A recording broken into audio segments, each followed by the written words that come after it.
Nous avons sorti les parapluies aujourd'hui, bienvenue dans ce nouvel essai. Aujourd'hui c'est Julien, bonjour Julien. Bonjour. Qui va prendre le volant de la nouvelle Lexus IS 300H. Avec plaisir. Alors Julien, cette Lexus 300H a la particularité d'être hybride, on le reconnaît au logo bleu qui les distingue. Et la calandre est très agressive, très sportive. On voit bien en plus les petits feux en LED un petit peu dans la forme de la Lexus, du logo de Lexus. Très anguleux, sportive. Que pensez-vous de la ligne? Très épurée, très féline, très en long. Très belle voiture, hein, de prime abord. Là, Avec des lignes qui remontent vers les feux arrière. Un petit peu, oui, effectivement. Oui. On sent la sportive et la berline en même temps, en fait. Alors, l'arrière nous confirme l'impression de dynamisme.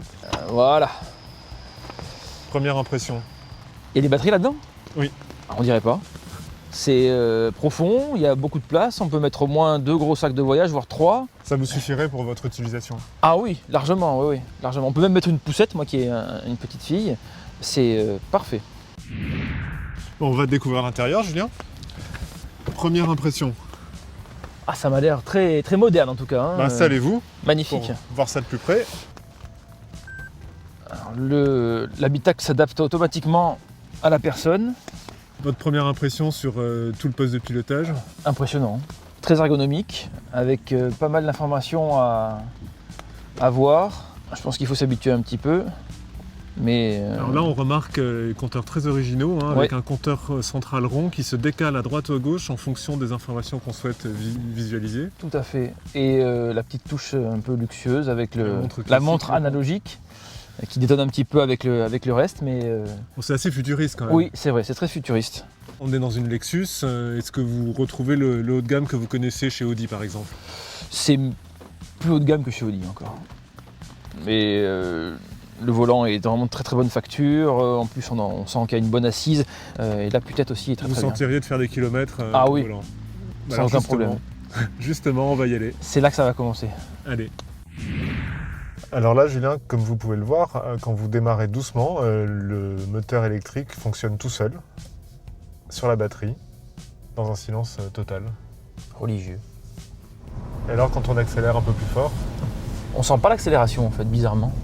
Même si on voit que le compteur kilométrique prend du volume. C'est assez linéaire. C'est assez linéaire, oui. C'est pas comment on appelle ça, un coup de pied aux fesses, on va dire. Elle vire à plat et on sent pas ce déport qu'on pourrait avoir dans d'autres voitures. Et sur la partie confort par rapport au véhicule auquel vous êtes habitué? Ah, elle est très confortable. Le maintien des sièges est parfait. Et ce qui est intéressant aussi, c'est de voir l'appui-tête qui, pour une fois, fait vraiment office d'appui-tête. C'est-à-dire que c'est un prolongement du siège qui permet de bien maintenir la colonne vertébrale. Et on sent qu'on peut faire quelques centaines de kilomètres avec cette voiture. Julien, on arrive déjà à la fin de cet essai, il pleut toujours. Si vous deviez retenir un point positif, un point négatif sur cette voiture? Eh bien, un point négatif, je trouve qu'on a trop d'informations à disposition sur les écrans. Et un point positif, par contre, le confort global de conduite qui est vraiment extraordinaire. Très bien, merci Julien. Je vous en prie. Et à la semaine prochaine pour un nouvel essai.